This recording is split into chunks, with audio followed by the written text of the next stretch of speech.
This is Niagara Falls.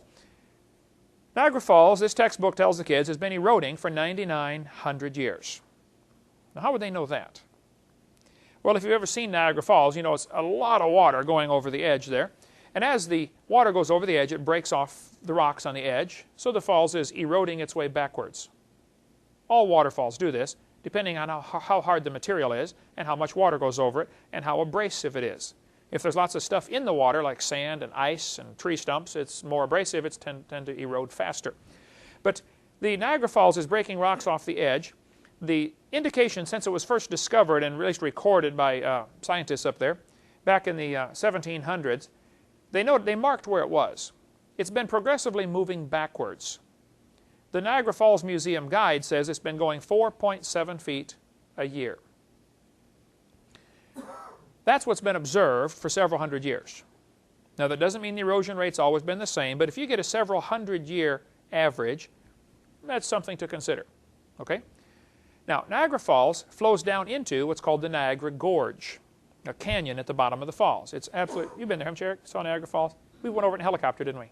That was amazing. Anybody else been there to Niagara Falls? Just, you can't imagine it.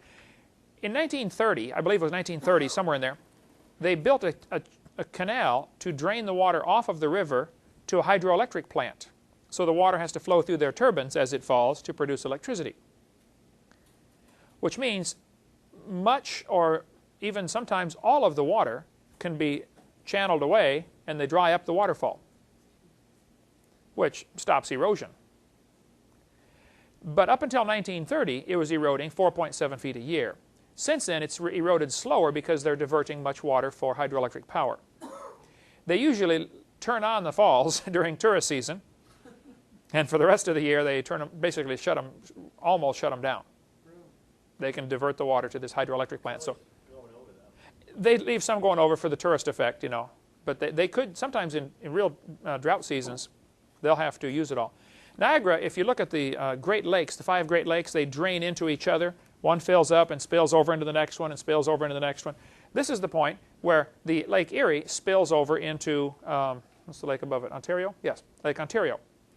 So as it spills over, it runs through this little channel called the Niagara River, which is not very long. The right side, or the left side is Canada, the right side is New York. This town of Buffalo, New York is right there, and then Ontario, Canada on the other side. But Niagara Falls has moved back about 7.5 miles from where it started. You can tell where it started by the edge of the old cliff. It's moved back 7.5 miles. Now, the textbook here says it's been eroding for 9,900 years. Well, they get that number from taking, 7.5 miles divided by how fast it's moving back.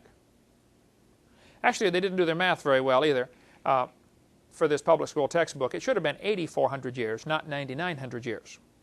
If you take 7.5 miles times 5,280 feet in a mile, divided by 4.7, you get 8,400 years. But what do you expect? It's a public school textbook. It's not accurate in lots of other places too. But the reason Niagara Falls is where it is because of the flood 4,400 years ago. Right after the flood was over, you would have 2 factors that you don't have today. You would have more water flowing over and softer dirt. Right after the flood, you get earth covered with layers of sediment. It's going to take a while for that to get hard. Maybe first 10 years, it would get a certain percentage of its hardness and then gradually get harder as time goes along. And today, it's solid rock. But for the first 10 or 15 years, it was probably much, much softer. Especially the first few weeks, as the water's running off from this flood, it probably eroded half of the gully or the valley in a few minutes. Remember that gravel pit we went motorcycle riding in all the time after that one big rainstorm? Made a giant canyon about a third as big as this room just after one rainstorm. It's unbelievable what water can do when it really gets moving. The other problem you have is when water really gets going, it picks up lots of debris and it becomes like liquid sandpaper. So now it erodes even faster because of the abrasiveness of the material. Okay, Niagara Falls.